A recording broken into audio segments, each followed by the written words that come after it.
Apollo hospital ಅರ್ಪಿಸುವ ನಿತ್ಯ ಸಂಜೀವಿನಿ ಕಾರ್ಯಕ್ರಮಕ್ಕೆ ಸ್ವಾಗತ. ವೀಕ್ಷಕರೇ, ಮಕ್ಕಳನ್ನ ಕಾಡುವಂತಹ ಅಸ್ತಮಾ ಕಾಯಿಲೆಯನ್ನ ನಿರ್ಲಕ್ಷ್ಯ ಮಾಡಿದ್ರೆ ಮಕ್ಕಳ ಜೀವಕ್ಕೆ ಕುತ್ತು ಬರುತ್ತೆ. ಹಾಗಾಗಿ ಈ ಮಕ್ಕಳಲ್ಲಿ ಅಸ್ತಮಾ ಕಾಯಿಲೆ ಬರೋದಕ್ಕೆ ಕಾರಣಗಳೇನು, ಅಸ್ತಮಾ ಕಾಯಿಲೆ ಇರುವ ಮಕ್ಕಳನ್ನ ವಹಿಸಬೇಕಾದಂತಹ ಮುನ್ನೆಚ್ಚರಿಕೆಗಳೇನು, ಇದಕ್ಕೆ ಇರುವಂತಹ ಚಿಕಿತ್ಸಾ ವಿಧಾನಗಳು ಏನು ಎಂಬುದರ ಬಗ್ಗೆ ಇವತ್ತಿನ ನಿತ್ಯ ಸಂಜೀವಿನಿ ಕಾರ್ಯಕ್ರಮದಲ್ಲಿ ಅಪೋಲೋ ಹಾಸ್ಪಿಟಲ್ ವೈದ್ಯರು ಮಾಹಿತಿಯನ್ನ ತಿಳಿಸಿಕೊಡ್ತಾರೆ. ಮತ್ತೊಮ್ಮೆ ಕಾರ್ಯಕ್ರಮಕ್ಕೆ ಸ್ವಾಗತ. ನಾನು ಭವ್ಯ ಶ್ರೀವತ್ಸ.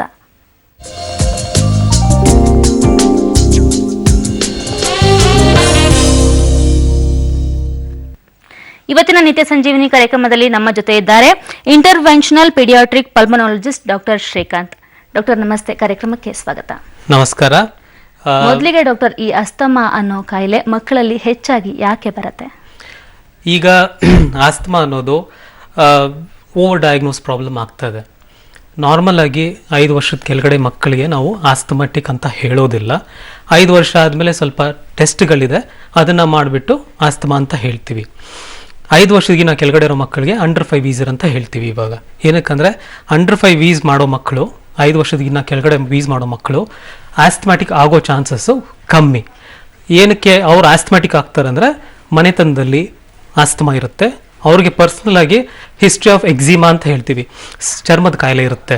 ಅದ್ರ ಜೊತೆಗೆ ಸ್ವಲ್ಪ ಚಿಕ್ಕ ಡಸ್ಟ್ ಆದರೂ, ಇಲ್ಲಾಂದರೆ ಹೌಸ್ ಡಸ್ಟ್ ಮೈಟ್ ಅಂತ ಹೇಳ್ತೀವಿ, ಇಲ್ಲಾಂದರೆ ಜಿರಳೆ ಡಸ್ಟ್ ಇರಲಿ, ಇಲ್ಲಾಂದರೆ ಮನೆಯಲ್ಲಿ ಕಾರ್ಪೆಟ್ಸು ಕರ್ಟನ್ಸು ಅದ್ರ ಡಸ್ಟ್ ಇರಲಿ, ಅಗರಬತ್ತಿ ಇರಲಿ, ಅದರಿಂದ ಸ್ವಲ್ಪ ಮುಟ್ಕೊಂಡ್ರೆ ಅವ್ರನ್ನ ವೀಸಿಂಗ್ ಶುರು ಆಗಿಬಿಡುತ್ತೆ. ಅಂಥ ಮಕ್ಕಳು ಆಸ್ತಮ್ಯಾಟಿಕ್ ಆಗೋ ಚಾನ್ಸಸ್ ಬಹಳಷ್ಟಿದೆ.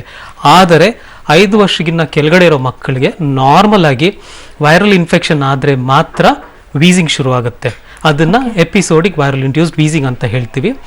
ಅಂಥ ಮಕ್ಕಳು 70 to 80% by the age of 6 years ಗುಣ ಆಗ್ಬಿಡ್ತಾರೆ. ಅಂದ್ರೆ ಎಷ್ಟು ಪರ್ಸೆಂಟ್ ಡಾಕ್ಟರ್, ಈ ಜೆನೆಟಿಕಲಿ ಎಷ್ಟು ಪರ್ಸೆಂಟ್ ಮಕ್ಕಳಿಗೆ ಈ ರೀತಿ ಅಸ್ತಮಾ ಬರುತ್ತೆ? ಸೊ ನಾರ್ಮಲ್ ಆಗಿ ನೀವು ನೋಡಿದ್ರೆ ಅಟ್ಲೀಸ್ಟ್ 3 ವರ್ಷದೊಳಗಡೆ 50% ಮಕ್ಕಳು, ಬೆಂಗಳೂರಿನಲ್ಲೇ ತಗೊಳ್ಳಿ, 3 ವರ್ಷದೊಳಗಡೆ 50% ಮಕ್ಕಳು ಒಂದಿಲ್ಲ ಒಂದ್ಸಲ ವೀಸ್ ಮಾಡಿರ್ತಾರೆ. ಬಟ್ ಕೆಲವೊಂದು ಕೇಸಸ್ಗಳಲ್ಲಿ ಜೆನೆಟಿಕ್ ಪ್ರಾಬ್ಲಮ್ ಏನೂ ಇರೋದಿಲ್ಲ, ಆದ್ರೂ ಸಹ ಮಕ್ಕಳಿಗೆ ಅಸ್ತಮಾ ಬಂದ್ಬಿಟ್ಟಿರುತ್ತೆ. ಹುಟ್ಟಿದ ಮಕ್ಕಳಿಗೆನೆ 1 ವರ್ಷದೊಳಗಡೆ ಅಸ್ತಮ್ಯಾಟಿಕ್ ಆಗ್ಬಿಟ್ಟಿದ್ರೆ ಅಸ್ತಮಾ ಬಂದ್ಬಿಟ್ಟಿದೆ ಅಂತ ಒಂಥರ ಎಳಿಯೋದು, ಉಸಿರಾಡ್ಬೇಕಾದ್ರೆ ತುಂಬಾ ಮೂಗ್ ಕಟ್ಟಿರೋ ತರದು, ಅಳ್ಬೇಕಾದ್ರೆ ಆಗ್ಲಿ ಗಂಟ್ಲು ಕಟ್ಟಿರೋ ತರ ಎಲ್ಲ ಇರುತ್ತೆ. ಇದು ಯಾವ ರೀತಿ ಕಾರಣ? ಹೌದು. ಸೊ 1 ವರ್ಷದಗಿನ್ನ ಕೆಳಗಡೆ ಇರೋ ಮಕ್ಕಳಿಗೆ ಪುನಃ ವೀಸಿಂಗ್ ಬರ್ತಾ ಇದೆ ಅಂದ್ರೆ ನಾವು ಅದಕ್ಕೆ ಬೇರೆ ಏನಾದ್ರೂ ತೊಂದರೆ ಇದೆಯಾ ಅಂತ ನೋಡ್ಬೇಕಾಗತ್ತೆ. ಸೊ ನಾರ್ಮಲ್ ಆಗಿ 1 ವರ್ಷಕ್ಕಿಂತ ಕೆಳಗಡೆ ಇರೋ ಮಕ್ಕಳಿಗೆ ತುಂಬಾ ಪುನಃ ವೀಸಿಂಗ್ ಬರ್ತಾ ಇದೆ ಅಂದ್ರೆ ಸ್ಟ್ರಕ್ಚರಲ್ ಏರ್ವೇ ಪ್ರಾಬ್ಲಮ್ಸ್ ಅಂತ ಹೇಳ್ತೀವಿ. ಅವ್ರ ವಿಂಡ್ ಪೈಪೇ ಕೊಲ್ಯಾಪ್ಸ್ ಆಗ್ತಾ ಇರುತ್ತೆ. ಸೊ ಅಂತ ಪ್ರಾಬ್ಲಮ್ಸ್ ಇದೆಯಾ ಅಂತ ನೋಡ್ತೀವಿ. ಜೊತೆಗೆ 1 ವರ್ಷದಿನ ಕೆಳಗಡೆ ಇರೋ ಮಕ್ಕಳಿಗೆ ಗ್ಯಾಸ್ಟ್ರೋಎಸೋಫೇಜಿಯಲ್ ರಿಫ್ಲಕ್ಸ್, ನಮ್ಮ ದೊಡ್ಡವ್ರನಲ್ಲಿ ಗ್ಯಾಸ್ಟ್ರೈಟಿಸ್ ಅಂತ ಹೇಳ್ತೀವಿ, ಅಂಥ ಮಕ್ಕಳಿಗೆ GERD ಅಂತ ಹೇಳ್ತೀವಿ. ಅಂತ ಏನಾದರೂ ಪ್ರಾಬ್ಲಮ್ ಇದೆಯಾ ಅಂತ ನೋಡಬೇಕಾಗತ್ತೆ. ಅಂತ ಏನಾದರೂ ಪ್ರಾಬ್ಲಮ್ ಇದ್ದರೆ ಪುನಃ ಅವ್ರ ಹತ್ರ ನಿಮ್ಮ ಹತ್ರ ಬರ್ತಾನೆ ಇರ್ತಾರೆ. ನೀವು ಹೇಳ್ದಂಗೆ ಮೂಗ್ನಲ್ಲಿ ಸುರಿತಾ ಇರುತ್ತೆ, ಮೂಗ್ನಲ್ಲಿ ಬ್ಲಾಕ್ ಆಗ್ತಾ ಇರುತ್ತೆ, ಅವಾಗ ಕಿವಿ ಇನ್ಫೆಕ್ಷನ್ ಇರುತ್ತೆ, ಅದ್ರ ಜೊತೆಗೆ ವೀಸಿಂಗು ಬರುತ್ತೆ. ಸೊ ಆ ತೊಂದರೆ ಬಂದರೆ ಆ ತೊಂದರೆ ಪ್ರಕಾರ ಟ್ರೀಟ್ಮೆಂಟ್ ಮಾಡಿದ್ರೆ ವೀಸಿಂಗ್ ಕಮ್ಮಿ ಆಗೋಗ್ಬಿಡುತ್ತೆ. ಅದ್ರ ಜೊತೆಗೆ early age group less than 1 year ನಲ್ಲಿ ಮಕ್ಕಳಿಗೆ ಈ ಬೊಂಬೆಗಳು ತಂದು ಕೊಡ್ತಾರೆ, ಟಾಯ್ಸ್, ಸ್ಟಫ್ ಟಾಯ್ಸ್ ಇರುತ್ತೆ. ಅವ್ರಿಗೆ ಚೆನ್ನಾಗಿರೋ ಬೆಡ್ಶೀಟ್ಸ್ ಕೊಡಬೇಕು ಅಂತ ರಜಾಯಿ ಮೆಟೀರಿಯಲ್ ಬೆಡ್ಶೀಟ್ಸ್ ತಂದಿರ್ತಾರೆ. ಮನೆ ಫುಲ್ ಬೊಂಬೆಯಿಂದ ಶೃಂಗಾರ ಮಾಡಿಬಿಡ್ತಾರೆ. ಜೊತೆಗೆ ವಾರ್ಡ್ರೋಬ್ಸ್ನಲ್ಲೆಲ್ಲ ತುಂಬ ಜಾಸ್ತಿ ಇರುತ್ತೆ ಬಟ್ಟೆಗಳು, ಅದೆಲ್ಲ ಸ್ವಲ್ಪ ಸ್ಮೆಲ್ಲಿ ಇರುತ್ತೆ. ಅದೆಲ್ಲ ಅರ್ಲಿ ಅಲರ್ಜಿಕ್ ಸೆನ್ಸಿಟೈಸೇಷನ್ ಅಂತ ಹೇಳ್ತೀವಿ. ಹೀಗೆ ಅರ್ಲಿ ಅಲರ್ಜಿಕ್ ಸೆನ್ಸಿಟೈಸೇಷನ್ ಆಗೋ ಮಕ್ಕಳಿಗೆ ಸ್ವಲ್ಪ ಬೇಗ ವೀಸಿಂಗ್ ಬರುತ್ತೆ. But less than 1 year wheezing ಬಂದರೆ ಮಕ್ಕಳಿಗೆ ಏನು ಕಾರಣಕ್ಕೆ ಬರ್ತಾ ಇದೆ, ಆ ಕಾರಣ ವೀಸಿಂಗೇನಾ ಇಲ್ಲ ಆಸ್ತಮಾ ಅಂದರೆ ತೊಂದರೆಯಿಂದ ಬರ್ತಿದ್ಯಾ ಇಲ್ಲ ತೊಂದರೆ ಬೇರೆ ಏನಾದರೂ ಇದೆಯಾ ಅಂತ ನೋಡ್ಬಿಟ್ಟು ಟ್ರೀಟ್ ಮಾಡಬೇಕಾಗುತ್ತೆ. ಕೆಲವೊಂದು ಟೈಮ್ ಡಾಕ್ಟರ್ ಸೀಸನಿಂಗ್ ಟೈಮಲ್ಲಿ, ಈ ತುಂಬಾ ಕೋಲ್ಡ್ ಸೀಸನ್ ಅಲ್ಲಿ ಏನಾಗುತ್ತೆ, ಅವಾಗಷ್ಟೇ ಮೂಗು ಬ್ಲಾಕ್ ಆಗೋದು, ಈ ಎಳುತ್ತ ದಮ್ಮು ಆ ಥರ ಎಲ್ಲ ಹೇಳ್ತಾರಲ್ಲ, ಅದು ಬರೋದು ಆಗುತ್ತೆ. ಆಗ ಕೆಲವು ಡಾಕ್ಟರ್ ಏನ್ ಮಾಡ್ತಾರೆ, ಇದೆಲ್ಲ ಪ್ರಿಲಿಮಿನರಿ ಅಂದ್ಬಿಟ್ಟು ಪ್ರೈಮರಿ ಮೆಡಿಸಿನ್ಸ್ನ ಕೊಟ್ಟು ಕಳಿಸ್ತಾರೆ. ಅದು ತಗೊಂಡ ತಕ್ಷಣ ಸ್ವಲ್ಪ ವಾಸಿ ಆಗತ್ತೆ, ಪೋಷಕರು ಸಹ ನೆಗ್ಲೆಕ್ಟ್ ಮಾಡ್ತಾರೆ. ಈ ರೀತಿ ಅಸ್ತಮಾ ಅನ್ನೋದು ಇದೊಂದು ಸಾಮಾನ್ಯ ಕಾಯಿಲೆ, ಇದು ಸೀಸನಿಂಗ್ ಪ್ರಾಬ್ಲಮ್ ಅಂತ ನಿರ್ಲಕ್ಷ್ಯ ಮಾಡಿದ್ರೆ ಯಾವೆಲ್ಲ ರೀತಿಯ ಒಂದು ದೊಡ್ಡ ಒಂದು ಮಟ್ಟದ ಪರಿಣಾಮ ಉಂಟಾಗುತ್ತೆ? ಸೊ ಈಗ ಒಂದು ಮಗು, ಒಂದು ಸಿಂಪಲ್ ಎಕ್ಸಾಂಪಲ್ ಕೊಡ್ತೀನಿ. 2 ವರ್ಷ 6 ತಿಂಗಳು ಮಗು, ಈಗ ಹೇಳಿ 2 ವರ್ಷ 6 ತಿಂಗಳು ಮಗು, ಆ ಮಗು ಈಗ ಒಂದು ಎಪಿಸೋಡ್ ಆಗಿದೆ ಅನ್ಕೊಳ್ಳಿ, ಕೆಮ್ಮು, ಕಫ, ನೆಗಡಿ, ಜ್ವರ, ಸ್ವಲ್ಪ ವೀಸಿಂಗ್. ಅದಾದ್ಮೇಲೆ 6 ತಿಂಗಳಾದ್ಮೇಲೆ ಆ ಮಗುಗೆ ಇನ್ನೊಂದು ಎಪಿಸೋಡ್ ಆಗಿದೆ. ಮಧ್ಯದಲ್ಲಿ ಆರಾಮಾಗಿದೆ, ಮಗು ಚೆನ್ನಾಗಿ ಬೆಳವಣಿಗೆ ಇದೆ, ಏನೂ ತೊಂದರೆ ಇಲ್ಲ. 2 ಎಪಿಸೋಡ್ ಮಧ್ಯದಲ್ಲಿ ಆಟ ಆಡಿದ್ರೆ ಇರಲಿ, ನಕ್ಕಿದ್ರೆ ಇರಲಿ, ಹತ್ರ ಇರಲಿ, ಕೆಮ್ಮು ಬರೋದಿಲ್ಲ, ಬೆಳಗಿನ ಜಾವ ಕೆಮ್ಮು, ಮಧ್ಯಾಹ್ನದ ಟೈಮ್ನಲ್ಲಿ ಕೆಮ್ಮಿಲ್ಲ ಅಂತ, ಇದೆಲ್ಲ ಏನು ತೊಂದರೆ ಇಲ್ದಿರುವಾಗ ಅಂತ ಮಕ್ಕಳಿಗೆ ಆಸ್ಥಮ್ಯಾಟಿಕ್ ಅಂತ ಕರೆಯೋದಿಲ್ಲ. ಫಸ್ಟ್. ಎರಡನೇದು, ಇದಕ್ಕೆ ಎಪಿಸೋಡಿಕ್ ವೈರಲ್ ಇಂಡ್ಯೂಸ್ಡ್ ವೀಸಿಂಗ್ ಅಂತ ಹೇಳ್ತೀವಿ. ಏನಕ್ಕಂದ್ರೆ ಬರೀ ವೈರಲ್ ಇನ್ಫೆಕ್ಷನ್ ಬಂದ್ರೆ ಮಾತ್ರ ಅವರಿಗೆ ವೀಸಿಂಗ್ ಬರೋದು, ಬೇರೆ ಟೈಮ್ನಲ್ಲಿ ಏನು ಬರೋದಿಲ್ಲ. ಅಂಥವ್ರಿಗೆ ಆಸ್ಥಮ್ಯಾಟಿಕ್ ಅಂತ ಕರೆಯೋದಿಲ್ಲ, ಅಂಥವ್ರಿಗೆ ಲಾಂಗ್ ಟರ್ಮ್ ಮೆಡಿಸಿನ್ಸ್ ಬೇಕಾಗೋದಿಲ್ಲ. ಅದೇ ಸೇಮ್ ಮಗು 2 ಎಪಿಸೋಡ್ಸ್ ಮಧ್ಯದಲ್ಲೂ ನೀವು ಹೇಳ್ದಂಗೆ ಕೆಮ್ತಾ ಇದೆ, ಆಟ ಆಡಿದ್ರೆ ಕೆಮ್ಮುತ್ತೆ, ನಕ್ಕಿದ್ರೆ ಕೆಮ್ಮುತ್ತೆ, ಸ್ವಲ್ಪ ಬೆಳಗಿನ ಜಾವ ಮಲ್ಕೊಂಡಿದ್ದಾಗಲೇ ಕೆಮ್ಮುತ್ತೆ, ಅದ್ರ ಜೊತೆಗೆ ಮಧ್ಯಾಹ್ನದ ಹೊತ್ತು ಸುಮ್ಮನೆ ಟಿ ವಿ ನೋಡ್ತಾ ಇರುವಾಗ, ಕಾರ್ಟೂನ್ಸ್ ನೋಡ್ತಾ ಇರುವಾಗ ಎಕ್ಸೈಟ್ ಆಗಿಬಿಟ್ಟು ಕೆಮ್ಮುತ್ತೆ, ಅದು ಸ್ವಲ್ಪ ಆಸ್ಥಮ್ಯಾಟಿಕ್ ಟೆಂಡೆನ್ಸಿಸ್ ಇದೆ ಇಲ್ಲ ಇರಬಹುದು ಅಂತ ಹೇಳಿಬಿಟ್ಟು ಅಂಥವ್ರಿಗೆ ಸ್ವಲ್ಪ ಲಾಂಗ್ ಟರ್ಮ್ ಮೆಡಿಕೇಶನ್ಸ್ ಕೊಡ್ತೀವಿ. ನೀವು ಕೇಳಿದ ಕ್ವೆಶನ್ಗೆ ನಿರ್ಲಕ್ಷ್ಯ ಮಾಡಿದ್ರೆ ಏನಾಗುತ್ತೆ ಅಂದರೆ, ಇವಾಗ ಒಂದ್ಸಲ ನೀವು ಬಿದ್ದಾದ್ಮೇಲೆ ಗಾಯ ಆಗುತ್ತೆ, ಅದೇ ಜಾಗಕ್ಕೆ 2 ರಿಂದ 3 ಸಲ ಬಿದ್ದರೆ ಸ್ಕಾರ್ ಆಗುತ್ತೆ, ಕೀಲಾಯ್ಡ್ ಫಾರ್ಮೇಷನ್ ಆಗುತ್ತೆ. ಸೊ ಸೇಮ್ ನಾವು ವಿಂಡ್ ಪೈಪ್ಸ್ಗೂ ಆಗುತ್ತೆ. ಆಯ್ತಾ? Every time you have inflammation in our airways, inflammation ಏನಾದರೂ ಏರ್ವೇಸ್ನಲ್ಲಾದರೆ ಒಂದೊಂದು ಸಲನೂ ಸ್ಕಾರಿಂಗ್ ಶುರು ಆಗುತ್ತೆ. ಸೊ ಈ ಸ್ಕಾರಿಂಗ್ ಶುರು ಆಗೋದು it goes a long way. So ತುಂಬ ಸ್ಟಡೀಸ್ನಲ್ಲಿ ಯಾರ್ಯಾರ ಮಕ್ಕಳು ಅನ್ಕಂಟ್ರೋಲ್ಡ್ ಇಲ್ಲ ಪಾರ್ಷಲಿ ಕಂಟ್ರೋಲ್ಡ್ ವೀಸಿಂಗಿಂದ ಅಡ್ಮಿಟ್ ಆಗ್ತಾರೆ ಇಲ್ಲ ಟ್ರೀಟ್ಮೆಂಟ್ ತಗೋತಾರೆ, ಅವರು over a period of time ಏನು ನೋಡಿದ್ದಾರೆ ಅಂದರೆ, ಅವರು ಅಡಲ್ಟ್ ಆದರೆ COPD ಬರುತ್ತೆ ಅಂತ ಹೇಳ್ತಾರೆ. ಓಕೆ. ಅಂದ್ರೆ ಡಾಕ್ಟರ್ ಕೆಲವೊಂದು ಹೇಳ್ತಾರೆ ಮಕ್ಕಳಿಗೆ ಒಂದು 7 ರಿಂದ 11 ವರ್ಷದೊಳಗಡೆ ಅಸ್ತಮಾ ಇರುತ್ತೆ, ಯಾಕೆಂದ್ರೆ ಅದು ಅಲರ್ಜಿಟಿಕ್ ಪ್ರಾಬ್ಲಮ್, ಮಕ್ಕಳಲ್ಲಿ ಇಮ್ಯುನಿಟಿ ಪವರ್ ಕಡಿಮೆ ಇರುತ್ತೆ, ಅದರಿಂದ ಒಂದು 11 ವರ್ಷ ಆದ್ಮೇಲೆ ಕಂಪ್ಲೀಟ್ ಆಗಿ ಕ್ಯೂರ್ ಆಗ್ಬಿಡುತ್ತೆ, ಏನು ಯೋಚನೆ ಮಾಡಬೇಡಿ ಅಂತ ಕೆಲವೊಂದು ಡಾಕ್ಟರ್ ಹೇಳ್ತಾರೆ. ಇದು ನಿಜನಾ ಅಂತ? ಸೊ ನೀವು ಹೇಳಿದ್ದು ತುಂಬಾ ಜಾಸ್ತಿ ಜನ ಹೇಳ್ತಾರೆ ಇದನ್ನ. ಆಯ್ತಾ? ಸೊ ನಾರ್ಮಲ್ ಆಗಿ ನಾನು ಹೇಳ್ದಂಗೆ ನಿಮಗೆ ಮತ್ತೆ ಹೇಳ್ತಾ ಇದ್ದೀನಿ, less than 6 years viral infections ತುಂಬಾ ಜಾಸ್ತಿ. ಆಯ್ತಾ? ಸ್ಕೂಲ್ಗೆ ಹೋಗ್ತಾರೆ ಮಕ್ಕಳು, ಪ್ಲೇ ಸ್ಕೂಲ್ಗೆ ಹೋಗ್ತಾರೆ, ಅದಾದ್ಮೇಲೆ ಸ್ಕೂಲ್ಗೆ ಹೋಗ್ತಾರೆ, ಒಂದು ಕ್ಲಾಸ್ನಲ್ಲಿ 50 ಜನ ಇರ್ತಾರೆ, 50 ಜನಕ್ಕೆ 50 ಥರ ಇನ್ಫೆಕ್ಷನ್ಸ್ ಇರುತ್ತೆ. ಸೊ ಮಕ್ಕಳಿಗೆ ಇನ್ಫೆಕ್ಷನ್ಸ್ ಜಾಸ್ತಿ. ಸೊ ನಾರ್ಮಲ್ ಆಗಿ 2 ವರ್ಷದಿಂದ 6 ವರ್ಷದ ಮಕ್ಕಳಿಗೆ ವರ್ಷಕ್ಕೆ 8 ರಿಂದ 10 ಇನ್ಫೆಕ್ಷನ್ ಆಗುತ್ತೆ. ಸೊ ತಿಂಗಳಿಗೆ 1 ಇನ್ಫೆಕ್ಷನ್ ಅನ್ಕೊಳ್ಳಿ. ಸೊ ಆ 10 ಇನ್ಫೆಕ್ಷನ್ನಲ್ಲಿ 8 ರಿಂದ 10 ಇನ್ಫೆಕ್ಷನ್ನಲ್ಲಿ 2 ರಿಂದ 3 ಟೈಮ್ ವೀಸಿಂಗ್ ಬರುತ್ತೆ. ಮಧ್ಯದಲ್ಲಿ ಬೇರೆ ಏನೂ ತೊಂದರೆ ಇರೋದಿಲ್ಲ, ಸ್ವಲ್ಪ ನೆಗಡಿ ಇರುತ್ತೆ, ಬಟ್ ಅದರ್ವೈಸ್ ಏನೂ ತೊಂದರೆ ಇಲ್ಲ. ಅಂಥ ಮಕ್ಕಳಿಗೆ ಏನು ಮಾಡೋದು ಬೇಕಾಗಿಲ್ಲ, ಅಂಥ ಮಕ್ಕಳಿಗೆ ಆಸ್ಥಮ್ಯಾಟಿಕ್ ಅಂತಾನೂ ಹೇಳೋದಿಲ್ಲ. ಆದರೆ ನೀವು ಹೇಳ್ದಂಗೆ 6 years ಆದಮೇಲೆ ಇನ್ಫೆಕ್ಷನ್ ರೇಟ್ಸ್ ಕಮ್ಮಿ ಆಗಿಬಿಟ್ರೆ ವೀಸಿಂಗ್ ಟೆಂಡೆನ್ಸೀಸು ಕಮ್ಮಿ ಆಗಿಬಿಡುತ್ತೆ. ಬಟ್ 7 to 11 years ಅಂತ ಹೇಳಿದ್ರಲ್ಲ, ಅವ್ರಿಗೆ ಅಬೌವ್ 5 ವೀಸರ್ಸ್ ಅಂತ ಹೇಳ್ತೀವಿ. ಅಂಥ ಮಕ್ಕಳಿಗೆ ಜೆನೆಟಿಕ್ ಕಾಂಪೋನೆಂಟ್ ಇರುತ್ತೆ, ಜೊತೆಗೆ ಜೆನೆಟಿಕ್ ಕಾಂಪೋನೆಂಟ್ ಜೊತೆಗೆ ಮನೆತನದಲ್ಲಿ ಯಾರಿಗಾದ್ರೂ ವೀಸಿಂಗು, ತಂದೆಗೆ ತಾಯಿಗೆ ಯಾರಿಗಾದ್ರೂ ಒಬ್ಬರು ವೀಸಿಂಗ್ ಇದ್ರೆ 30% ಚಾನ್ಸ್ ಆಫ್ ಮಕ್ಕಳಿಗೆ ವೀಸಿಂಗ್ ಬರುತ್ತೆ. ಅಂದ್ರೆ ತಾಯಿ ಗರ್ಭಿಣಿ ಆಗಿದ್ದಾಗ ಅವರಿಗೆ ವೀಸಿಂಗ್ ಅನ್ನೋದು ಬಂದಿದ್ರೆ ಮಕ್ಕಳಿಗೂ ಬರೋ ಚಾನ್ಸಸ್ ಇದೆಯಾ, ಹುಟ್ಟೋ ಮಗುವಿಗೂ? ಇಲ್ಲ, ಬರೋದಿಲ್ಲ. ಸೊ ತಂದೆ ಇಲ್ಲ ತಾಯಿ ಮುಂಚೆ ಚಿಕ್ಕ ವಯಸ್ಸಿನಲ್ಲಿ ವೀಸಿಂಗ್ ಮಾಡ್ತಾ ಇದ್ದಾರೆ, ಇಲ್ಲ ಚಿಕ್ಕ ವಯಸ್ಸಿನಲ್ಲಿ ನೆಬ್ಲೈಸೇಷನ್ ಫ್ರೀಕ್ವೆಂಟ್ ಆಗಿ ತಗೊಂಡಿದ್ದಾರೆ, ಚೈಲ್ಡ್ಹುಡ್ ವೀಸಿಂಗ್ ಅಂತ ಹೇಳ್ತೀವಿ, ಅಂಥವ್ರಿಗೆ ವೀಸಿಂಗ್ ಬಂದು ಅಂಥವ್ರಿಗೆ ಮಕ್ಕಳು ಹುಟ್ಟಿದ್ರೆ ಒಬ್ಬರಿಗಿದ್ರೆ 30% ಚಾನ್ಸ್, ಇಬ್ರು ಪೇರೆಂಟ್ಸ್ಗಿದ್ರೆ 70% ಚಾನ್ಸ್ ಮಕ್ಕಳಿಗೆ ವೀಸಿಂಗ್ ಬರೋ ಚಾನ್ಸಸ್ ಇದೆ. ಆದರೆ ಎಲ್ಲಾ ಮಕ್ಕಳಿಗೆ ಇವಾಗ ಅದೇ ಫ್ಯಾಮಿಲಿನಲ್ಲಿ ದೊಡ್ಡ ಮಗು ವೀಸಿಂಗ್ ಇರಬಹುದು, ಆದ್ರೆ ಚಿಕ್ಕ ಮಗು ವೀಸಿಂಗೇ ಇರೋದಿಲ್ಲ. ತಂದೆ ತಾಯಿನೇ ಬಂದು ಹೇಳ್ತಾರೆ ನಂಗೆ ಚಿಕ್ಕ ಮಗುನ್ ವೀಸಿಂಗ್ ಇಲ್ಲ, ಆದ್ರೆ ನಾನು ದೊಡ್ಡ ಮಗುನ್ ಅವಾಗ ಬರ್ತಾನೆ ಇದ್ದೀನಿ ಅಂತ. ಅದನ್ನ ಸ್ವಲ್ಪ ಜೆನೆಟಿಕ್ ಪಾಲಿಮಾರ್ಫಿಸಮ್ ಅಂತ ಹೇಳ್ತೀವಿ. ಸೊ ಆ ಜೀನ್ಸ್ ಇಬ್ಬರಲ್ಲೂ ಇರುತ್ತೆ, ಆದ್ರೆ ಆ ಈ ದೊಡ್ಡ ಮಗನಲ್ಲಿ ಆ ಹೊರಗಡೆ ಕಾಣಿಸ್ಕೊತಾ ಇದೆ, ಆದ್ರೆ ಅದರಲ್ಲಿ ದೊಡ್ಡ ಚಿಕ್ಕವನಲ್ಲಿ ಅದು ಹೊರಗಡೆ ಕಾಣಿಸ್ಕೊತಾ ಇಲ್ಲ. ಅದಕ್ಕೆ ಎಲ್ಲಾ ಮಕ್ಕಳಿಗೂ ಬರ್ಬೇಕಂತ ಅವಶ್ಯಕತೆ ಇಲ್ಲ, ಬಟ್ ಜೆನೆಟಿಕ್ ಪಾಲಿಮಾರ್ಫಿಸಮ್ ಅಂತ ಒಂದು ಹೇಳ್ತೀವಿ. ಓಕೆ ಡಾಕ್ಟರ್, ಅಸ್ತಮಾ ಬಗ್ಗೆ ಹೆಚ್ಚಿನ ಮಾಹಿತಿಯನ್ನ ಪಡ್ಕೊಂತಿದ್ದ. ಈಗ ರವಿಕುಮಾರ್ ಅನ್ನೋರು ಬೆಂಗಳೂರಿನಿಂದ ಕರೆ ಮಾಡಿದ್ದಾರೆ. ನಮಸ್ತೆ. ನಮಸ್ತೆ ಮೇಡಮ್. ಏನ್ ಸಮಸ್ಯೆ ಇದೆ ರವಿಕುಮಾರ್? ಮೇಡಮ್, ನಮ್ಮ ಮಗನಿಗೆ 15 ವರ್ಷ. ಹಾ, ಮಗು ಇದ್ದಾಗ ಬ್ಲೀಚಿಂಗ್ ಬಂದು ಅದು ಆಕ್ಸಿಜನ್ ಕೊಡ್ತಿದ್ವಿ, ಕಮ್ಮಿ ಆಗಿದ್ದು. ಓಕೆ. ಮತ್ತೆ ಇವಾಗ ಕೋಲ್ಡ್ ಟೈಮ್ ಬಂದಾಗ ಅವನಿಗೆ ಓಕೆ, ಡಾಕ್ಟರ್ ಇದ್ದಾರೆ, ಮಾತಾಡಿ. ಹೇಳಿ ಸರ್. ನಮಸ್ತೆ, ಗುಡ್ ಆಫ್ಟರ್ನೂನ್ ಸರ್. ಹೇಳಿ. ನಮ್ಗೆ 15 ವರ್ಷ ಇದೆ ಅವನಿಗೆ. ಚಿಕ್ಕದ್ರಲ್ಲಿ ಆಕ್ಸಿಜನ್ ಕೊಡ್ತಿದ್ವಿ, ಸರಿ, ಏನಿರ್ಲಿಲ್ಲ. ಈಗ ಕೋಲ್ಡ್ ಸೀಸನ್ ಬಂದಾಗ ಮಾತ್ರ ಊಟ ತುಂಬಾ ತೊಂದರೆ ಆಗ್ತಿದೆ. ಅದಕ್ಕೆ ಏನಂತ ಪರಿಹಾರ? ಸರಿ, ಎಷ್ಟು ವರ್ಷದಿಂದ ಇದೆ ಸರ್ ಇವಾಗ ವೀಸಿಂಗ್ ನಿಮ್ಮ ಮಗನ್ಗೆ? ಸರ್ ಅವಾಗ 5 years ಇತ್ತು, ಅವಾಗ ಜಾಸ್ತಿ ಇರ್ತಾ ಇಲ್ಲ. ಸೊ ಚಿಕ್ಕ ವಯಸ್ಸಿಂದಾನೇ ಇದೆ ವೀಸಿಂಗ್. ಹೌದು. ಹೌದಾ?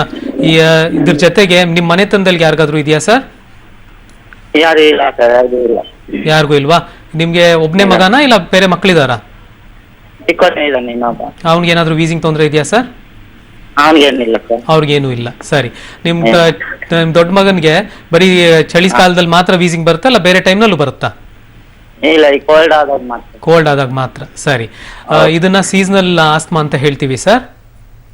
ಸೀಸನಲ್ ಆಸ್ತಮಾ ಅಂದ್ರೆ ಬರೀ ವೆದರ್ ಚೇಂಜಸ್ ಕಮ್ಮಿ ಆಗುತ್ತೆ, ಅವಾಗ ಸ್ವಲ್ಪ ವೀಸಿಂಗ್ ಜಾಸ್ತಿ ಆಗುತ್ತೆ. ಎರಡನೇದು ಚಳಿಕಾಲದಲ್ಲಿ ನಾರ್ಮಲ್ ಆಗಿ ವೈರಲ್ ಇನ್ಫೆಕ್ಷನ್ಸ್ಗಳು ಜಾಸ್ತಿ ಆಗುತ್ತೆ, ಆ ಟೈಮ್ನಲ್ಲೂ ವೀಸಿಂಗ್ ಸ್ವಲ್ಪ ಜಾಸ್ತಿ ಆಗುತ್ತೆ.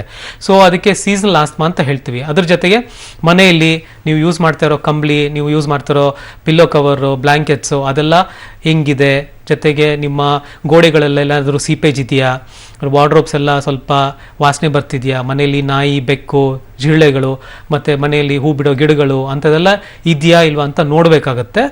ಜೊತೆಗೆ ಈ ಸೀಸನಲ್ ಆಸ್ತಮಾ ಅಂತ ಹೇಳಿದ್ರೆ ಸೀಸನಲ್ ಚೇಂಜ್ ಆದಾಗ ಮಾತ್ರ ಮೆಡಿಸಿನ್ಸ್ ಕೊಡಬೇಕಾಗತ್ತೆ. ಸೀಸನ್ನು ನಾರ್ಮಲ್ ಆಗೋಯ್ತು ಇಲ್ಲ ಬಿಸಿಗಾಲ ಬಂದುಬಿಟ್ರೆ ಇಮಿಡಿಯೇಟಾಗಿ ಸ್ಟಾಪ್ ಮಾಡಿಬಿಡ್ಬೋದು. ಸೊ ಸೀಸನ್ ಇನ್ನೇನು ಚೇಂಜ್ ಆಗ್ತಾ ಇದೆ ಇವಾಗ ನೋಡಿ, ನಮ್ಮ ಬೆಂಗಳೂರಿನಲ್ಲಿ ನಾರ್ಮಲ್ ಆಗಿ ಸೆಪ್ಟೆಂಬರ್ ಅಕ್ಟೋಬರ್ನಲ್ಲಿ ಸೀಸನ್ ಚೇಂಜ್ ಆಗುತ್ತೆ. ಸೊ ಈ ಸೀಸನ್ ಚೇಂಜ್ ಆಗೋ ಒಂದು ತಿಂಗಳು ಮುಂಚೆನೆ ನೀವು ಮೆಡಿಸಿನ್ಸ್ ಶುರು ಮಾಡಿಬಿಟ್ಟು ಆ ಫುಲ್ ಸೀಸನ್ ಮುಗಿಯೋವರೆಗೂ ಮೆಡಿಸಿನ್ಸ್ ಕೊಟ್ಟು ಸೀಸನ್ ಮುಗ್ದಾದ ತಕ್ಷಣನೇ ಮೆಡಿಸಿನ್ ಸ್ಟಾಪ್ ಮಾಡಿದ್ರೆ ನಿಮ್ಮ ಮಗನಿಗೆ ಏನೂ ತೊಂದರೆ ಇರೋದಿಲ್ಲ, ಕಂಫರ್ಟಬಲ್ ಆಗಿರ್ತಾನೆ, ಸ್ಕೂಲ್ಗೂ ಹೋಗ್ಬೋದು, ಕಾಲೇಜ್ಗೂ ಹೋಗ್ಬೋದು, ಆರಾಮಾಗಿ ಓಡಾಡ್ಬೋದು, ಏನೂ ತೊಂದರೆ ಇರೋದಿಲ್ಲ. ಕರೆ ಮಾಡಿದ್ದಕ್ಕೆ ಧನ್ಯವಾದ. ಈಗ ಜಯಲಕ್ಷ್ಮಿನವರು ಆಲೂರಿಂದ ಕರೆ ಮಾಡಿದ್ದಾರೆ. ನಮಸ್ತೆ. ನಮಸ್ತೆ ಮೇಡಮ್. ಏನ್ ಪ್ರಾಬ್ಲಮ್ ಇದೆ ಅಮ್ಮ? ಮಗು 5 ತಿಂಗಳು ಮಗು. ಹಾ. ಗಂಟ್ಲಲ್ಲಿ ಒಂಥರ ಎದೆ ಸೌಂಡ್ ಮಾಡ್ತಾನೆ ಅಷ್ಟೇ, ಗುರು ಗುರು ಗುರು ಗುರು ಅಂತ. ಸರಿಮಾ, ವೈದ್ಯರ ಬಳಿ ತೋರಿಸಿದ್ದೀರಾ? ತೋರ್ಸಿದ್ವಿ. ಏನು ಪ್ರಾಬ್ಲಮ್ ಇಲ್ಲ ಅಂತ ಹೇಳಿದ್ರು. ಅಸ್ತಮಾ ಇದೆ ಅಂತ ಏನಾದ್ರು ಹೇಳಿದಾರಾ? ಇಲ್ಲ, ಏನು ಪ್ರಾಬ್ಲಮ್ ಇಲ್ಲ ಅಂತ ಹೇಳಿದ್ರು. ಸರಿ, ಡಾಕ್ಟರ್ ಇದಾರೆ, ಮಾತಾಡಿ. ಹೇಳಿಮ್ಮ, ಏನ್ ಗೊರ ಸೌಂಡ್ ಅಂದ್ರೆ ಯಾವಾಗ ಬರುತ್ತೆಮ್ಮ? ಯಾವಾಗೂನು ಉಸಿರು, ಯಾವಾಗೂನು ಚೆನ್ನಾಗಿದ್ದಾಗೂನು ಆಟ ಆಡ್ಬೇಕಾದ್ರೂ ಮಲಗಿದ್ರೂ ಅದನ್ನು ಸೌಂಡ್ ಮಾಡ್ತಾನೆ ಇರ್ತಾನ. ನಾನು 2-3 ಸೌಂಡ್ ಮಾಡಿ ತೋರಿಸ್ತೀನಿ, ಅದ್ರಲ್ಲಿ ಯಾವ್ದಾದ್ರು ಸೌಂಡ್ ಇದೆಯಾ ಅಂತ ಹೇಳ್ತೀರಾ? ಹೇಳ್ತೀನಿ. ಈಗೇನಾದ್ರು ಮಾಡ್ತಾನಾ? ಅಂದ್ರೆ ಒಂಥರ ಅಂತ ಒಂಥರ ಸೌಂಡ್ ಬರುತ್ತೆ. ಹೌದಾ? ಉಸಿರು ತಗೊಳ್ಳುವಾಗ ಇರುತ್ತಾ, ಉಸಿರು ಬಿಡುವಾಗ ಇರುತ್ತಮ್ಮ? ಉಸಿರು ಎಳಿಬೇಕಾದ್ರೆ, ಹೊರಗಡೆ ಬಿಡ್ಬೇಕಾದ್ರೆ, ಒಳಗಡೆ ತಗೋಬೇಕಾದ್ರೆ. ಹೌದಾ? ಸೊ ಅಲ್ಲಿ ವೈದ್ಯರು ಏನಾದ್ರು ಮಗು ವಾಯ್ಸ್ ಬಾಕ್ಸ್ ಸ್ವಲ್ಪ ಲೂಸ್ ಆಗಿದೆ, ಲ್ಯಾರಿಂಗೋಮಲೇಷಿಯಾ ಅಂತ ಏನಾದ್ರು ಹೇಳಿದಾರಮ್ಮ? ಏನು ಹೇಳಿಲ್ಲ. ಹೌದಾ? ಸೊ ಉಸಿರು ತಗೊಳ್ಳುವಾಗ ಸೌಂಡ್ ಬರ್ತಾ ಇದೆ ಅಂದ್ರೆ ಒಂದು ಮೂಗ್ ಬ್ಲಾಕ್ ಆಗಿರೋದ್ರಿಂದ ಬರುತ್ತೆ. ಎರಡನೇದು ಬಾಯಿನಲ್ಲಿ ಏನಾದ್ರು ನಮ್ಮಲ್ಲಿ ವಾಯ್ಸ್ ಬಾಕ್ಸ್ ಇದೆಯಲ್ಲ, ವಾಯ್ಸ್ ಬಾಕ್ಸ್ ಏರಿಯಾನಲ್ಲಿ ಏನಾದ್ರು ಆ ಟಿಶ್ಯೂ ಏನಾದ್ರು ಸ್ವಲ್ಪ ಲೂಸ್ ಆಗಿದ್ರೆ ಲ್ಯಾರಿಂಗೋಮಲೇಷಿಯಾ ಅಂತ ಹೇಳ್ತೀವಿ, ಅದರಿಂದ ಸೌಂಡ್ ಬರ್ತಾ ಇರುತ್ತೆ. ಸೊ ಒಂದ್ಸಲ ಹೋಗ್ಬಿಟ್ಟು ಮನೆ ಹತ್ರ ಇರೋ ಪೀಡಿಯಾಟ್ರಿಷಿಯನ್ಸ್ ಹತ್ರ ತೋರಿಸ್ಬಿಟ್ಟು ನೋಸ್ ಬ್ಲಾಕ್ ಇದೆಯಾ, ಮೂಗ್ ಕಟ್ಕೊಂಡಿದ್ಯಾ, ಇಲ್ಲ ಲ್ಯಾರಿಂಗೋಮಲೇಷಿಯಾ ಇದೆ ಅಂತ ಕೇಳಿ.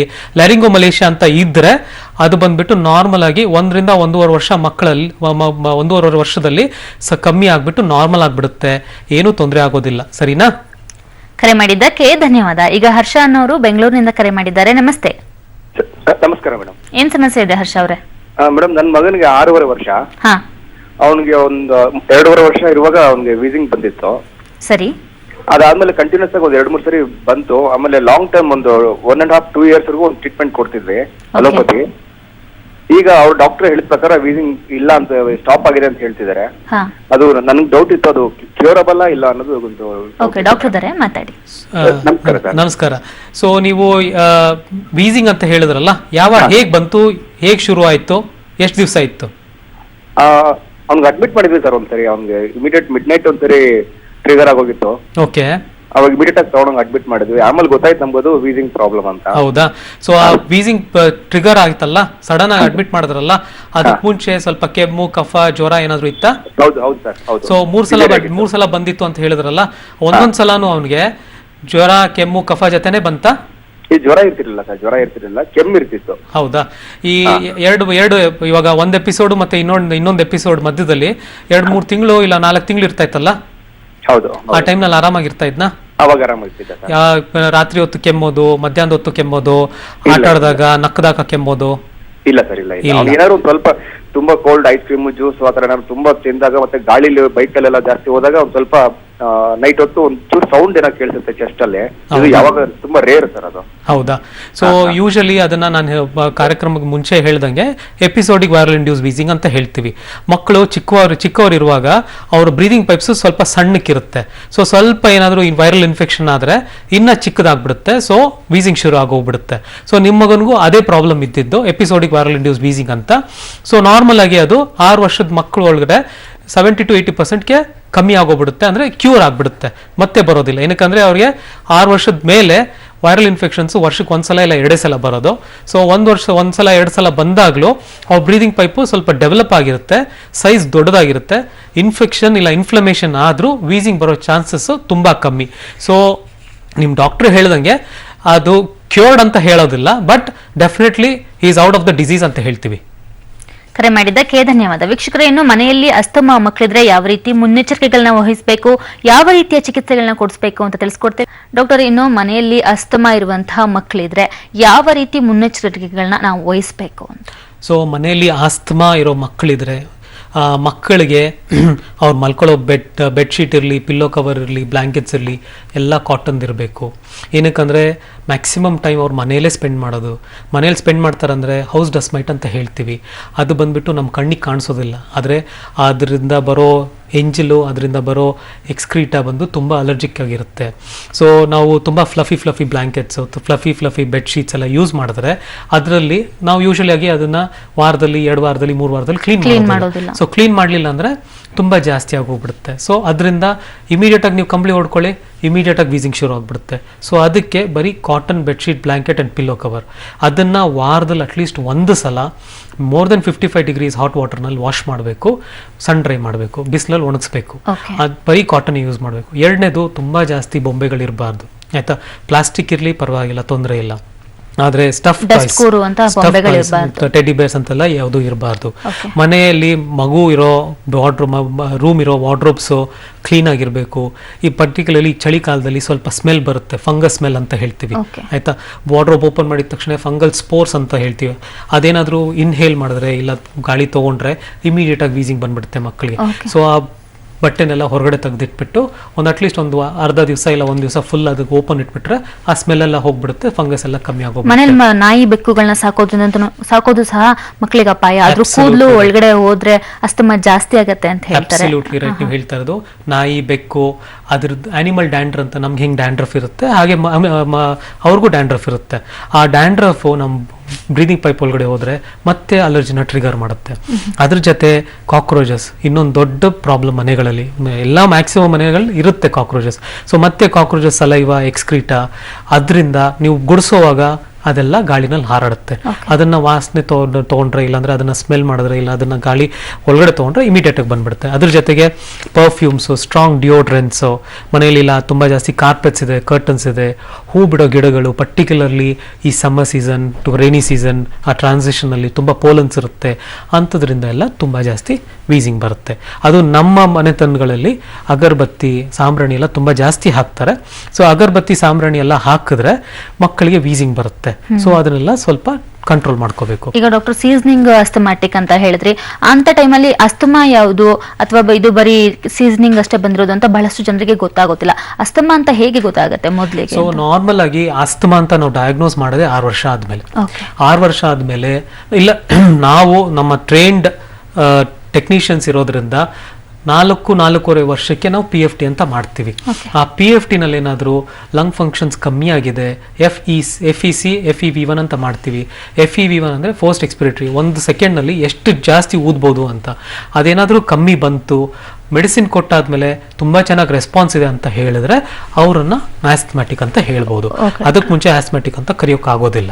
ಇನ್ ಯಾವ ರೀತಿ ಟ್ರೀಟ್ಮೆಂಟ್ ತಗೊಬೇಕು ಡಾಕ್ಟರ್? ಈಗ ಅಸ್ತಮಾ ಈಗ 6 ವರ್ಷ ಆದ್ಮೇಲೆ ಟ್ರೀಟ್ಮೆಂಟ್ ಅನ್ನು ಅಂದ್ರೆ ಅವ್ರಿಗೆ ನೋಡಿದಾಗ, ಪರೀಕ್ಷೆ ಮಾಡಿದಾಗ ಅಸ್ತಮಾ ಇದೆ ಅಂತ ಗೊತ್ತಾಗುತ್ತೆ. ಅಂತವರಿಗೆ ನೀವು ಮೊದಲಿಗೆ ಯಾವ ರೀತಿ ಚಿಕಿತ್ಸೆಯನ್ನ ಕೊಡ್ತೀರಾ ಮಕ್ಕಳಿಗೆ? ಸೊ ಮಕ್ಕಳಿಗೆ ಮೋಸ್ಟ್ ಇಂಪಾರ್ಟೆಂಟು ಮತ್ತೆ ಎಪಿಸೋಡ್ ಬರಬಾರ್ದು, ಬಂದು ಅಡ್ಮಿಟ್ ಆಗಬಾರ್ದು. ಜೊತೆಗೆ ಅವ್ರ ಲೈಫ್ ಸ್ಟೈಲು ಎಷ್ಟು ನಾರ್ಮಲ್ ಆಗಿ ಮೇಂಟೈನ್ ಮಾಡ್ಬೋದು ಅಷ್ಟು ನಾರ್ಮಲ್ ಆಗಿ ಮೇಂಟೈನ್ ಮಾಡೋದಕ್ಕೆ ನಮ್ಮಿಂದ ಟ್ರಯಲ್ ಇರುತ್ತೆ, ಸರಿನಾ? ಸೊ ಅದಕ್ಕೆ ನಾವು best medicine for children who have asthma ಅಂದರೆ, ಆಸ್ತಮಾ ಇರೋರಿಗೆ ಬೆಸ್ಟ್ ಮೆಡಿಸಿನ್ ಇನ್ಹೇಲರ್ಸ್. ನಾರ್ಮಲ್ ಆಗಿ ನಮ್ಮ ಜನರಿಗೆ ಇನ್ಹೇಲರ್ ಅಂದರೆ ತುಂಬ ಭಯ, ಅಯ್ಯೋ ಸ್ಟೀರಾಯ್ಡ್ ಕೊಡ್ತಾರೆ ಅಂತ. ಆ್ಯಕ್ಚುಲಿ ಅದು ತುಂಬಾ ಸೇಫ್ ಮೆಡಿಸಿನ್ನು.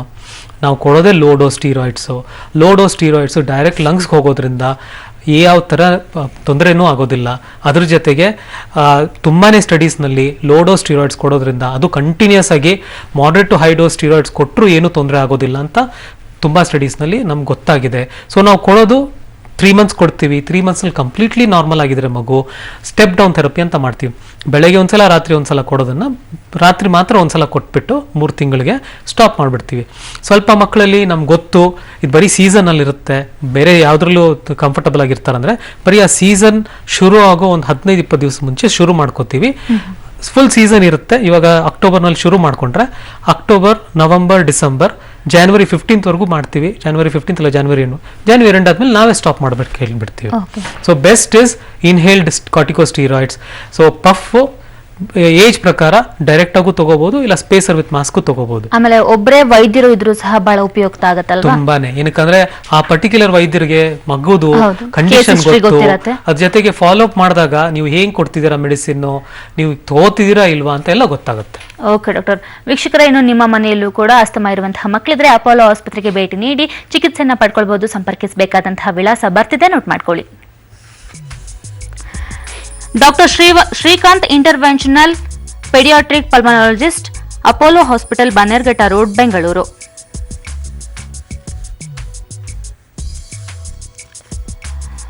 ಇನ್ನು ದೂರವಾಣಿ ಸಂಖ್ಯೆಗಳು 8050560580. ಮತ್ತೊಂದು ದೂರವಾಣಿ ಸಂಖ್ಯೆ 9901333243. ಡಾಕ್ಟರ್, ಎಷ್ಟು ಹೊತ್ತು ಮಕ್ಕಳಲ್ಲಿ ಬರುವಂತಹ ಅಸ್ತಮಾ ಕಾಯಿಲೆಗೆ ಯಾವ ರೀತಿ ಮುನ್ನೆಚ್ಚರಿಕೆ ವಹಿಸಬೇಕು, ಯಾವ ರೀತಿ ಚಿಕಿತ್ಸೆಯನ್ನು ಪಡ್ಕೊಳ್ಬೇಕು, ಎಲ್ಲವನ್ನ ನಮ್ಮ ವೀಕ್ಷಕರಿಗೆ ಸಂಪೂರ್ಣವಾಗಿ ತಿಳಿಸ್ಕೊಟ್ಟಿದ್ದೀರಾ. ಧನ್ಯವಾದಗಳು. Thank you. ವೀಕ್ಷಕರೇ, ಇದಾಗಿತ್ತು ಇವತ್ತಿನ ನಿತ್ಯ ಸಂಜೀವಿನಿ ಕಾರ್ಯಕ್ರಮ. ನಾವು ಹೊರಡುವಂತಹ ಸಮಯ ಆಯಿತು. ನಾಳಿನ ಕಾರ್ಯಕ್ರಮದಲ್ಲಿ ಮತ್ತಷ್ಟು ಆರೋಗ್ಯದ ಸಲಹೆಗಳೊಂದಿಗೆ ನಿಮ್ಮ ಮುಂದೆ ಹಾಜರಾಗ್ತೇವೆ. ನೆನಪಿರ್ಲಿ, ನ್ಯೂಸ್ ಅಂದ್ರೆ ಪಬ್ಲಿಕ್ ಟಿವಿ.